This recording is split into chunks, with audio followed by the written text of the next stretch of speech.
Bonjour et bienvenue sur la chaîne YouTube L'Entre du Chroniqueur pour le deuxième épisode de Littérol consacré à Vampire la Mascarade, notamment là cette fois-ci enfin l'univers diégétique. Alors je fais juste une petite pause pour expliquer pourquoi il y a une petite différence d'introduction entre la chaîne Spotify et la chaîne YouTube. Sur Spotify il y a eu une longue période où j'ai pas réussi à enregistrer de podcast et donc en fait ce qui s'est passé c'est qu'il a fallu à un moment tout simplement changer la donne. Et donc là, ce que vous écoutez, c'est la nouvelle introduction qui est faite spécialement pour la chaîne YouTube. Ce qui me permettra à partir de là aussi de vous représenter un petit peu d'autres news, notamment sur l'avenir de celle-ci, sur les dernières évolutions et peut-être sur ce que vous pourrez écouter à côté.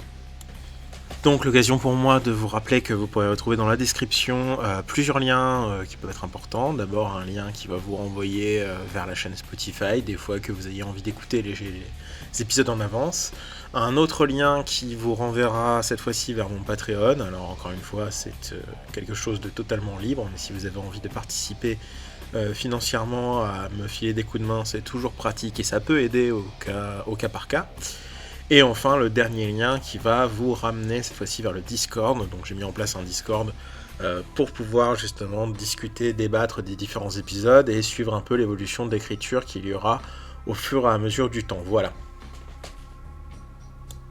Donc petit point quand même sur les dernières nouveautés à apparaître. Vous avez pu voir sur la chaîne de l'Entre du Chroniqueur qu'une première est prévue pour ce vendredi 28 à 20h, vous pourrez voir le premier épisode d'Actual Play sur le jeu de rôle Batman Gotham City Chronicles. Vous avez déjà 2 vidéos qui présentent un peu ce jeu de rôle, ou du moins la campagne telle que je la conçois et telle que je la fais vivre. La première durera 2 heures, je ne serai pas en ligne à ce moment-là, je serai sur autre chose, mais vous aurez la possibilité de la voir et puis même vous pourrez la revoir a posteriori. Donc n'hésitez pas encore une fois si vous avez envie de partager ce petit moment, c'est un projet que j'avais mûrement travaillé là ces derniers temps. Et vous avez sur la chaîne Twitch aussi, donc le lien pareil sera en description, différentes situations où je vais faire des lives comme ça de manière régulière. Donc c'est le moment de commencer notre partie numéro 2 en fait sur Vampire la Mascarade. Et je reprécise ici que finalement il n'y aura pas 3 ou 4 podcasts, mais je pense qu'il y en aura 5. Les 2 prochains podcasts seront à chaque fois sur la réception critique, avec les évolutions que va connaître le jeu de rôle, et surtout l'impact culturel. Je l'avais dit, hein, je voulais travailler sur l'impact culturel aussi qu'auraient les jeux de rôle indépendamment les uns des autres. Et je vais séparer cet impact culturel en 2 podcasts, parce que Vampire la Mascarade a eu 2 impacts très différents, un impact direct et un impact indirect. Autant l'impact direct, c'est assez facile à mesurer, ce sera assez facile au niveau des sources. Par contre, effectivement, ce sera un très gros travail au fur et à mesure du temps. Autant l'impact indirect, j'avais envie d'en parler un peu à part, parce que pour moi, il y a eu tout un impact indirect, donc très très difficile de définir si oui ou non ça a été fait, ou ça a été inspiré par Vampire la Mascarade, mais je voulais y revenir parce que le simple fait qu'on se pose cette question vient du côté transmédiatique, qu'a commencé à faire naître le jeu de rôle notamment, par son impact en fait sur le monde culturel. C'est-à-dire que une œuvre de jeu de rôle, on la prend et on la considère tout de suite comme un objet culturel qui se veut transmédia. Pour plusieurs raisons. D'abord le fait qu'il y a toujours, comme je l'ai déjà démontré dans le premier podcast, une très très très grosse inspiration culturelle qui vient de plusieurs pans différents, que ce soit le cinéma, la littérature, voire même la musique, mais aussi par le fait que toute l'imagerie qui va y être développée, généralement, elle vient aussi de quelque chose, de quelque part, et c'est ce quelque chose qui va potentiellement attirer les gens vers ce jeu de rôle. Et sur Vampire la Mascarade, c'est un point de vue intéressant, puisqu'on a pu constater au fur et à mesure du temps, en impact direct comme indirect, plusieurs choses qui pouvaient relever d'une inspiration, non pas des sources d'inspiration de Vampire, mais bien du jeu de rôle en lui-même. Donc ça, c'est des petites choses sur lesquelles je voudrais revenir au fur et à mesure du temps pour essayer de détricoter un peu tout ça. Et donc effectivement il y aura 2 podcasts à ce sujet. Et le dernier podcast, encore une fois, j'aimerais bien faire un dernier podcast sur cette fois-ci une table ronde sur laquelle j'inviterai des gens pour essayer de discuter, que ce soit du thème de Vampire en lui-même ou du jeu de rôle Vampire la Mascarade, pour essayer de confronter un peu les idées, voir un petit peu aussi comment le monde universitaire, parce que j'aime bien essayer de faire appel à des gens qui ont pas forcément un background universitaire, mais au moins une étude analytique et scientifique sur ces objets culturels, comment ces gens-là vont percevoir en fait toutes ces imageries et toutes ces images et comment on peut essayer de les intégrer dans un corpus en fait. Donc on est parti sur Vampire la Mascarade. Alors, que devient l'héritage d'un auteur de jeu de rôle ? Étonnant de discuter sur un tel sujet, pourtant sur la question de Vampire la Mascarade, la question se pose, car on peut parler sur un tel jeu de rôle d'un jeu d'auteur. Malgré les inspirations qu'on a déjà vues, et en même temps qu'il n'en a pas, Vampire la Mascarade a bien un auteur, un cerveau incontesté qui va être le point de démarrage de cette œuvre. Et donc sera-t-il reconnu comme le fondateur de son univers, comme un maître démiurge de celui-ci ? Sur des romans, le débat se pose rarement, hormis en dehors des analyses, mais sur le jeu de rôle. Que révèle le statut des auteurs sur le jeu en lui-même ? C'est ce qu'on va voir aujourd'hui sur notre deuxième podcast sur Vampire la Mascarade. On va utiliser pour ça bien sûr les différentes éditions du jeu de rôle Vampire, mais également le documentaire World of Darkness réalisé par Giles Alderson et sorti en 2017, ainsi qu'un fil Reddit sur lequel l'auteur de ce jeu de rôle s'exprime. Et c'est qui cet auteur ? Mark Reinagen est un auteur américain, lui-même se décrit comme un petit nerd, joueur de jeux de rôle assez tôt, qui va écrire son premier jeu de rôle à 23 ans, avec sa société d'édition Lion Rampant, pour son jeu Ars Magica. Revenons 2 minutes sur la figure de celui qui se considère justement comme un nerd. Reinagen est intéressant, car il représente la quintessence, et c'est ce que nous allons voir, de l'œuvre qui échappe à son créateur. On sait peu de choses de lui, à ceci près qu'il a vécu à la campagne, et qu'il est issu d'une famille pauvre, et qu'il a eu un travail qui consistait de ses 13 à ses 16 ans à s'occuper de poules, expérience qui, selon ses propres propos, lui a donné l'amour du travail derrière un bureau. Son père, pasteur luthérien, et lui-même ont un certain conflit, du moins au départ, et il va avoir un sentiment de rejet vis-à-vis de la religion, mais de ce qu'on en sait, en fait, mis à part ce conflit qui fait qu'il va essayer de s'en détacher au moins au départ, lui-même le révèle que plus tard, ça va beaucoup inspirer son travail et son œuvre, notamment cette vision de ce que c'est que la différence entre la croyance et le fait de se créer son propre raisonnement intellectuel à partir de ça. En lui-même, son profil est assez fréquent, pour les joueurs de l'époque en tout cas. C'est un matheux, pas très à l'aise avec les gens, qui va se coller dans une caisse avec ses potes en 1990 pour aller à la Gen Con. Pour situer, la Gen Con, c'est une convention à Indianapolis de jeux, et qui sert de plateforme promotionnelle notamment pour le jeu de rôle. C'est sur cette route qu'il trouvera l'idée d'un jeu traitant de vampires, comme je le disais dans le précédent podcast. Mais je m'étais un peu trompé, il passera non pas par Denver, mais par Gary, une petite ville dans l'Indiana qui est durement touchée par la crise. Nous allons voir maintenant ce qu'il en fait de ce Vampire la Mascarade, et on va analyser de quoi ça parle en fait. De quoi parle Vampire la Mascarade ? La question peut paraître vaste, surtout que nous allons nous positionner sur une analyse. Il faut donc se poser la question non pas sur ce que ça raconte, en cumulant la somme des informations, mais en traçant un récit aussi clair que possible de la méta-histoire. Ce faisant, comme il est précisé dans les textes que cette méta-histoire n'est pas la vérité, c'est néanmoins un récit majoritairement admis. La méta-histoire, c'est l'histoire globale de l'univers qu'on appelle le monde des ténèbres. Ce monde des ténèbres, c'est une semi-uchronie. Il part du principe que depuis l'aube de l'humanité vivent en parallèle des humains des créatures monstrueuses qui l'influencent. Ainsi, les événements historiques ont toujours lieu, mais donnent place à une nouvelle interprétation proche du principe de la théorie du complot, à savoir quel monstre était derrière. La première conséquence de ces manipulations est l'émergence d'un monde plus sombre, plus mélancolique et plus violent. La première créature imaginée par Mark Reinagen dans ce contexte sombre et sordide est le vampire. Suivant la logique, c'est relativement normal. Quelle créature peut se repaître de la mort de l'espèce humaine et provoquer ainsi des torrents de sang dans chaque pays, ville ou même royaume ? Une fois ceci fait, il faut s'interroger sur la notion mythologique de cet univers. Quel vampire va incarner le premier ? Pour cette idée-là, il va se rapprocher d'un ami à lui, Steve Hardwick, qui publie sur les salons un petit fanzine, un assemblement de critiques de jeux de rôle et de bribes de comics, dans lequel Cain, le fils du premier homme, est un vampire. Le meurtrier originel qui tue son frère Abel par jalousie, et pour essayer de se faire davantage aimer de Dieu, celui qui fait couler le sang fraternel devient ainsi le premier vampire. Nous reviendrons plus tard sur cette image. Intéressons-nous 2 secondes à Stuart et son frère Steve, car leur participation à cet univers va être fondamentale, et leur fanzine va devenir un nouveau symbole, notamment pour le nom, un hommage au personnage d'Elric de Melniboné, surnommé dans le cycle de Moorcock le loup blanc, White Wolf. White Wolf, pour ceux qui l'ignorent, c'est l'éditeur historique de Vampire la Mascarade, et c'est sans aucun doute son fer de lance. Aujourd'hui, la marque a été perdue par le dernier frère qui reste, néanmoins c'était important pour moi de revenir sur cette petite anecdote pour montrer que, encore une fois, nous avons un auteur qui va se rapprocher d'un éditeur qui va devenir au final plus important que lui aux yeux du monde et de la marque. Cette parenthèse refermée, reprenons notre méta-histoire. Kane erre un temps seul sur la Terre, puis petit à petit rencontre des individus qu'il décide de transformer par égoïsme à chaque reprise pour être aimé, reconnu ou simplement ne plus être seul.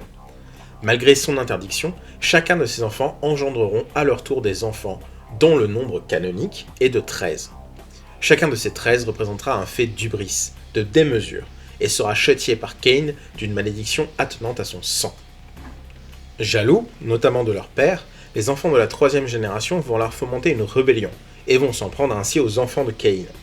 De colère, Kane demandera à Dieu de les noyer dans les tourments, provoquant ainsi le déluge. Les 3e générations en réchapperont, prenant le nom d'antédiluviens, ceux qui précèdent le déluge. Ils feront des enfants à leur tour, et le cycle se répétera ainsi à travers les siècles. L'introduction étant placée, le début de l'univers se passe des millénaires après ça. Les générations de vampires se sont succédées, les conflits également, le monde moderne a germé, et avec lui les États-Unis, principal territoire au début du jeu, normal pour des Américains me direz-vous. L'idée assez logique dans l'imaginaire d'un Américain, surtout dans ces années-là, c'est de créer 2 blocs. Les vampires se réunissent effectivement dans 2 structures. La première à la hiérarchie rigide et gérontocratique, la Camarilla, incarne l'aspect passéiste du vampire, comme créature qui se cache et se repaît de ceux qu'elle influence. C'est de cette organisation que vient le nom exact du jeu de rôle, la Mascarade. La deuxième, le Sabbat, est une organisation hurlante placée sous un spectre plus religieux, et dans un conflit permanent où la place ne se gagne pas, mais se prend. Dans la première édition, le Sabbat est uniquement l'antagoniste, mais dès cette première édition naît une autre idée, une autre organisation, les Anarques. Bien que la plupart du temps les joueurs refusent ce constat, les Anarques sont bien rapprochés des figures politiques des anarchistes. Ce sont des vampires, principalement américains, qui incarnent l'image de la jeunesse rebelle et répondent presque tous à ce constat. Il se passerait quoi si on transformait en vampires les jeunes rebelles désœuvrés du début du XXe siècle? Des vampires qui refuseraient le diktat, que ce soit de politiques, de religieux, ou même simplement des créatures plus puissantes qui essayent d'imposer. Pour tenter à tout prix, ensemble, de réussir à survivre. Reinhagen pose ici le cadre. Les influences sont là. On en a vu la plupart dans le précédent podcast, et on remarque un point qui va déjà permettre de comprendre le succès de ce jeu de rôle. En enlevant le facteur chance, indéniable, ces bases vont forger le socle pour le succès de son jeu. Passons donc à la partie d'analyse de Vampire la Mascarade en tant que récit, en quoi ce que ça raconte a un intérêt. Surtout que lorsqu'on interroge aujourd'hui, Mark Reinhagen, son auteur, aimerait faire disparaître lui-même la méta-histoire. Pourquoi ? Parce que selon lui, elle bride les maîtres du jeu dans leur expérimentation de son univers. Un auteur comme lui veut donc donner des clés, mais aujourd'hui il regrette d'avoir offert un carcan rigide et indépassable au maître du jeu. C'est une limite qui peut paraître intéressante, mais qui n'enlève en rien le statut d'auteur à Reinhagen, bien au contraire. Un exemple tout bête, ce serait le Hobbit de Tolkien, et, par canon, le premier texte sorti sur son univers.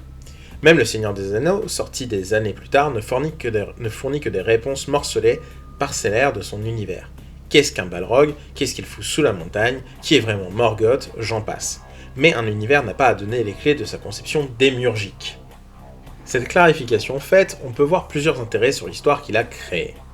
Je vais en retenir 3. La première, la chronologie diégétique, puis la personnalisation du vampire, et enfin la subjectivité diégétique. Sur la chronologie diégétique, j'en ai déjà parlé, mais l'idée que l'on peut retenir est l'idée du cycle qui se répète dans l'histoire. L'histoire des vampires, comme finalement celle de l'humanité, est une boucle. Les vampires, créatures immortelles et aussi puissantes que des dieux, suivent un schéma assez simple. L'un d'eux, généralement très puissant, a une envie, un idéal, et décide de l'incarner dans le monde. Il rassemble les siens, puis doit maintenir un régime qui vire de plus en plus à une forme de tyrannie de violence pour éviter une anarchie qu'il craint, et finit en réalité par provoquer. Résultat, la révolution arrive, le tyran est démis ou se maintient au prix de sacrifices énormes, puis un nouvel élève apparaît, s'incarne un nouvel idéal et la roue se poursuit sans fin. Car le récit fonctionne en grande partie rapport à ce qu'on a appelé l'horreur personnelle. L'horreur personnelle, c'est le fait de devenir un monstre par peur du monstre.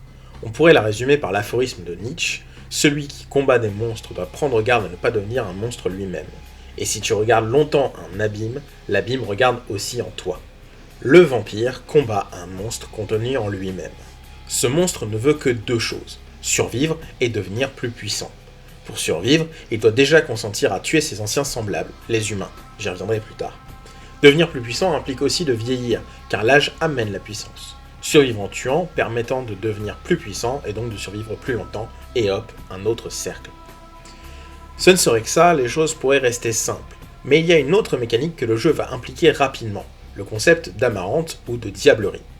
L'amarante est une plante dite amercessible, qui est censée, jusque dans son nom, ne jamais faner. Dans le récit, c'est envoyé à des vampires comme la menace d'une mort prochaine et pas n'importe quelle mort. Car oui, cette amarante, ou plus traditionnellement appelée la diablerie, consiste à dévorer un autre vampire. Cette action de cannibalisme permet de s'approprier la force et l'énergie de celui-ci et de récupérer ainsi la puissance accumulée par les vampires plus vieux. Et là vous voyez venir un hic. Si chaque vampire que vous croisez peut vouloir vous dévorer par simple goût de la puissance, il vous faut au choix devenir ce qu'ils craignent le plus, voire les monter les uns contre les autres pour qu'ils ne pensent pas à vous. Ce procédé simplissime n'est là que pour répondre aux besoins que vous avez de combler les vides dans votre cœur, encore une fois, survivre et devenir plus puissant. De la même manière, si vous vous coupez des autres, comment pouvez-vous être sûr qu'ils ne complotent pas pour s'allier afin que vous tombiez ? Vous parviendrez à retenir votre paranoïa 1 an, 10 ans, mais des siècles à vous demander ce que pensent les autres, voir ce qu'ils préparent. Difficile de ne pas céder à une forme de folie. Donc, ce préambule-là est posé. Nos personnages sont condamnés à côtoyer des monstres et à en devenir. Leurs actions ne font que retarder l'inévitable. Nos personnages ne sont pas des héros, ils sont des rouages d'une machine qui ne peut que se gripper à l'infini. Cette action-là permet donc d'ouvrir un intérêt pour les joueurs, mais il y a autre chose. Le deuxième point dont je voulais parler, c'était le coup de génie de ce jeu Vampire. Le fait est que ce n'est plus seulement le noble des Carpates ou la princesse hongroise qui devient immortelle, pas plus que le type bizarre dans un coin d'une plantation dans son grand manoir. Tout le monde peut devenir un immortel suceur de sang.